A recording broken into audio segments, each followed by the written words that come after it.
नमस्कार साथियों, मैं देवेश सिकरवार एक बार फिर हाजिर हूँ आप सबके साथ थोड़ा बातचीत करने के लिए।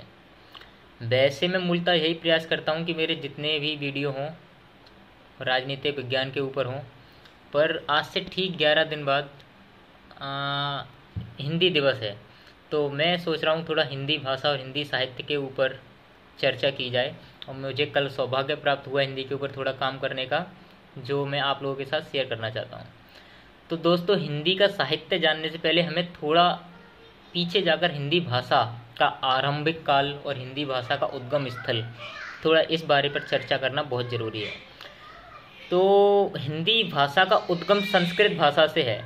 मुझे नहीं लगता हिंदी भाषा, भारत में जितनी भी भाषाएं या बोलियां बोली जाती हैं उन सबका उद्गम स्थल संस्कृत ही है। संस्कृत सारी भाषाओं की जननी है, तो हिंदी को भी संस्कृत भाषा की जननी माना जाना चाहिए और है। तो संस्कृत का विकृत रूप, धीरे धीरे भाषाएं बदलती रहती हैं, कुछ कुछ दूर जाते हैं, एक राज्य से दूसरे राज्य जाते हैं। इसी प्रकार संस्कृत का विकृत रूप पाली, अपघट, अपभ्रंश, ये कुछ भाषाएं जो संस्कृत की विकृति के द्वारा उत्पन्न हुई थी। और इन्हीं पाली तो पीछे छूट गई थी, पाली भाषा के बाद जो अपघट और अपभ्रंश ये भाषाएं आई हैं, इन्हीं से हिंदी का मूल उद्गम हुआ है, मूल उद्गम भाषा। और ये सन 1000 ईस्वी से 1350 ईस्वी तक की बात है, जिसे हम आरंभिक हिंदी की भाषा भी कहते थे। आरंभिक हिंदी या प्राचीन हिंदी भी जिसे हम बोल सकते हैं। ये 1000 से 1350 ईस्वी के तक यही भाषाएं चलती थीं। 1350 से 1850 तक हमको ब्रज भाषा, खड़ी बोली और जो अपने नोएडा साइड और हरियाणा साइड बोली जाती है उस प्रकार की भाषा का उद्गम देखने को मिलता है। और 1850 ईस्वी से अब तक के काल को हिंदी भाषा के आधुनिक काल माना गया। हिंदी भाषा का आधुनिक काल 1850 ईस्वी से शुरू होता है। तो आधुनिक काल में हिंदी भाषा को बहुत क्या बोलते हैं तवज्जो दी गई और इसमें काफ़ी सुधार भी किए गए। इसका तकनीकी विकास किया गया। तकनीकी विकास मतलब आजकल आप देखते हैं मोबाइल पर भी अपन डालेंगे तो हिंदी भाषा बोलकर सुनकर पाई जा सकती है। इसको तकनीकी विकास हुआ हिंदी भाषा का। और इसका मानकीकरण किया गया।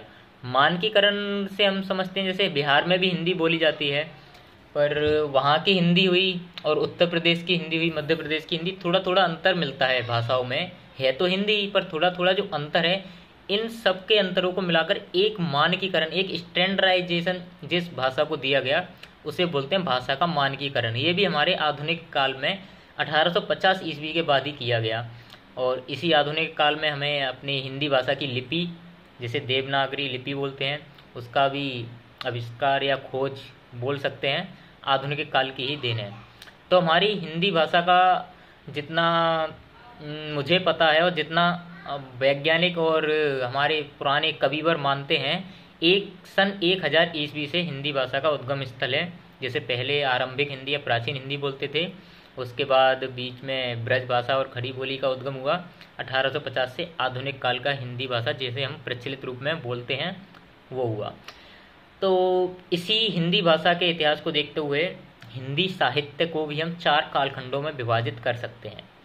4 कालखंडों में विभाजित करने के लिए सन 1000 ईस्वी से 1350 ईस्वी तक के काल को आदिकाल, हिंदी साहित्य का आदिकाल, 1350 से 1650 तक भक्ति काल, 1650 से 1850 तक रीतिकाल, 1850 से पुनः आधुनिक काल की स्थापना होती है। इस प्रकार से हमारे हिंदी साहित्य का जन्म हुआ है। तो 1000 ईस्वी से 1350 ईस्वी तक माना गया जो हमारा आदिकाल है, इसमें मूलतः श्रृंगार रस और वीर रस की कविताओं की प्रधानता रहती थी। जैसे एक चौपाई आती है पृथ्वीराज रासो में। पृथ्वीराज रासो जो चंद्र बरदाई जी ने बहुत ही अच्छा उपन्यास जिसे कहते हैं लिखा था, उसमें एक चौपाई आती है, जो मर जाई खटिया पे तो कौआ गिद्दना खइये मांस, जो मर जाई रण खेतन में तो जीवन अमर हो जाई। तो इस प्रकार की वीर रस की कविताएं हमें आदिकाल में देखने को मिल जाती हैं। और पृथ्वीराज रासो ही आदिकाल की प्रमुख रचना है, जिसका कालखंड 1000 से 1350 ईस्वी तक माना गया है। फिर आता है हमारा भक्ति काल, जिसका कालखंड 1350 से 1650 ईस्वी तक माना गया है। और इस भक्ति काल को हम हिंदी साहित्य का क्रांति रूप या क्रांति काल भी कहें तो कोई अतिशयोक्ति नहीं होगी, क्योंकि यही वो काल है जिस काल ने हमें बहुत महान कवि, बहुत ही ज़्यादा महान कवि तुलसीदास जिन्होंने राम भक्ति के लिए रामायण लिख दी, सूरदास जी जिन्होंने कृष्ण भक्ति के ऊपर काफ़ी दोहे लिखे, और मलिक मोहम्मद जायसी जो कि सूफी संत के कवि थे। इसी भक्ति काल ने हमें इतने सारे महान कवि दिए।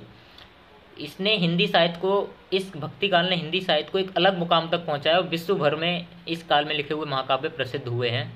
हिंदी साहित्य के बाद आता है रीतिकाल, जो 1650 से 1850 तक ईस्वी है। रीतिकाल के अधिकतम दोहे, रीतिकाल में जितने भी दोहे या कविताएं लिखी गई हैं, दरबार, राजाओं के दरबार में बैठकर लिखी गई हैं, वहाँ दरबारी कवि हुआ करते थे, उनके द्वारा लिखी गई हैं। इसलिए इसमें श्रृंगार रस की प्रधानता है। श्रृंगार रस और हास्य रस दोनों की प्रधानता रीतिकाल में देखने को मिलती है। और कवि बिहारी लाल जी जो राजस्थान से संबंध रखते थे, इस काल के प्रसिद्ध कवि हैं। फिर 1850 से हमारा आधुनिक काल शुरू होता है। आधुनिक काल 1850 से अभी तक 2023 तक है। तो इसको हमने छोटे छोटे युगों में, एक एक कवि को एक युग या 4-5 कवि को मिला के एक युग बना दिया है। समाज की परिस्थितियों के हिसाब से, कवियों के दोहे के हिसाब से, इस हिसाब से 10-10 साल, 5-5, 6-6 साल के युग बनाए गए हैं, जिसमें भारतेंदु युग 1850 से 1900, द्विवेदी युग 1900 से 1918, छायावाद 1918 से 1936, और छायावाद मानो भक्ति काल दोनों ही बहुत, छायावाद युग और भक्ति काल का काल ये बहुत ही महत्वपूर्ण है, क्योंकि छायावाद ने भी हमें बहुत अच्छे अच्छे कवि, महादेवी वर्मा, सुमित्रानंद पंत, सूर्यकांत त्रिपाठी निराला, ये बहुत अच्छे अच्छे कवि हमें छायावाद ने दिए। छायावाद के बाद प्रगतिवाद आता है 1936 से 1943, प्रयोगवाद आता है 1943 से 1951, और इन सारे युगों को मिलाकर हम आधुनिक काल की साहित्य भी बोल देते हैं। अलग अलग काल याद रखना किसी को मुश्किल हो तो आधुनिक काल का साहित्य बोलना ईजी रहता है, ठीक है। और आधुनिक काल में हमें हिंदी साहित्य के लिए एक गद्य पद्धति का आविष्कार भी देखने को मिला। इससे पहले, आधुनिक काल से पहले जितनी भी कविताएं या दोहे हुआ करते थे, सब जितनी भी बातें हुआ करती थी, कविता और दोहों के रूप में हुआ करती थी। लेकिन इसके बाद आधुनिक काल से गद्य पद्धति की रचना शुरू हुई, जिसमें नाटक, उपन्यास, कहानियाँ और डायरियाँ, ये सब देखने को आधुनिक काल में मिलने लग गई। इस तरह से हिंदी पाठ्यक्रम का साहित्य और बहुत लंबा चौड़ा है। हम जितने भी इसके बारे में आप बात करें, मैं बात करूं, मैं आपको जितना सुनाना चाहूँ, आप जितना सुनना चाहें, आपका भी जीवन कम पड़ जाएगा, मेरा भी जीवन कम पड़ जाएगा। पर जितना मैंने इसके ऊपर काम किया, जितनी इसके ऊपर रिसर्च की, और जितना मैं 8-9 मिनट के वीडियो में इसको समझा पा रहा हूँ, मेरे हिसाब से मैं काफ़ी अच्छा समझा रहा हूँ। और आपको अगर समझ में आता है तो मैं अपने आप को खुशकिस्मत भी समझूंगा कि आप मेरी बातें समझ पाए हैं। और हिंदी साहित्य का बहुत विस्तृत रूप है, जिसको 8-9 मिनट में समझा पाना उतना आसान नहीं है। ये थोड़ा मोटा मोटी लोगों को जानकारी के लिए, आजकल लोगों के पास समय कम रहता है, इसलिए मैं 8-9 मिनट में इतना संक्षेप रूप में बनाकर आप लोगों के सामने लाया हूँ। हिंदी भाषा के बारे में थोड़ी बात की जाए तो भारत में 54 करोड़ लोग हिंदी बोलते हैं। 20 करोड़ से ज़्यादा लोग हिंदी को द्वितीय भाषा के रूप में उपयोग करते हैं। जैसे तेलुगु लोग, कन्नड़ लोग, कोंकणी लोग द्वितीय भाषा के रूप में हिंदी का बहुत अच्छे से उपयोग करते हैं। और अंग्रेजी जानना ज्ञानी होने की निशानी हो सकती है। अंग्रेजी जानना दूसरी भाषा जानने की निशानी हो सकती है, ज्ञानी बनने का प्रतीक नहीं है। अंग्रेजी जानने का मतलब ये नहीं कि आप ज्ञानी हो, ये सिर्फ एक अतिरिक्त भाषा का ज्ञान माना जा सकता है अंग्रेजी को। बाकी ऐसा नहीं कि आप अंग्रेजी जानते हो तो आप बहुत ज्ञानी इंसान हो, ये नहीं कह रहा हूँ अंग्रेजी मत सीखो। अंग्रेजी आजकल के वातावरण को देखा जाए तो अंग्रेजी सीखना ज़रूरी है। हमें इंटरनेशनली कन्वर्सेशन इंग्लिश में ही होता है, तो इंग्लिश सीखना बहुत ज़रूरी है। पर जब तक हम अपने गृह राज्य में, भारत में हैं, तो हमें चाहिए, और हमें अपने बच्चों को प्रोत्साहित करना चाहिए, आसपास के वातावरण को प्रोत्साहित करना चाहिए कि हिंदी पर थोड़ा जोर देकर हिंदी भाषा को आगे बढ़ाया जाए। हमारे राज्य के कार्य हिंदी में किए जाएं, और जितने भी केंद्र सरकार के या राज्य सरकार के कोई भी पत्रक होते हैं, उनको by language English plus Hindi करके प्रसारित किया जाए, और हिंदी भाषा को थोड़ा प्रोत्साहन मिलेगा। जैसा हमारे प्रधानमंत्री जी भी ऐसी सोच रखते हैं, इसलिए विश्व हिंदी दिवस की स्थापना 14 सितंबर को की गई थी। और बहुत ही एक कवि ने, बहुत ही पुराने कवि ने बहुत अच्छी बात की थी भारत के बारे में कि 4 कोस पे बदले पानी, हर 8 कोस पे बानी। भारत एक ऐसा देश है जहाँ हर 4 कोस पे पानी का स्वाद बदल जाता है, और हर 8 कोस पर भाषा बदल जाती है। तो इतनी सारी भाषाएं और बोलियां होने के बावजूद हम भारतवासी सिर्फ एक झंडे के नीचे इकट्ठे हो जाते हैं, एक सैल्यूट करते हैं उस झंडे को। तो हम भारतवासियों को तोड़ना उतना आसान नहीं है। हम लोग हिंदी को प्रोत्साहित भी करेंगे और उसे विश्व स्तर की भाषा भी बनाएंगे, और बनी हुई है। आजकल बहुत सारे विदेशी लोग भी हमारे मथुरा में आके हमारे हिंदू और सनातन धर्म को अपना रहे हैं, हिंदी भाषा को जोर दे रहे हैं। और स्वामी विवेकानंद जी खुद बोलते हैं कि अपनी भी मातृभाषा की रक्षा करो, हम आपकी मातृभाषा की इज्जत करेंगे, आप हमारी मातृभाषा की इज्जत करो। तो इसी तरह हिंदी को प्रोत्साहन आप लोग भी प्रोत्साहित करें, मैं भी प्रोत्साहित करता हूँ। और मैं आप सबसे यही उम्मीद रखता हूँ, आप सब हमारे देश की राजभाषा हिंदी को प्रोत्साहित करेंगे। और मेरे इस हिंदी साहित्य की विकास में हिंदी साहित्य और हिंदी भाषा के बारे में जो कुछ कहा गया है, अगर आपको लगता है मैं कहीं गलत हूँ तो प्लीज़ कमेंट बॉक्स में ज़रूर बताया जाए। तब तक के लिए नमस्कार।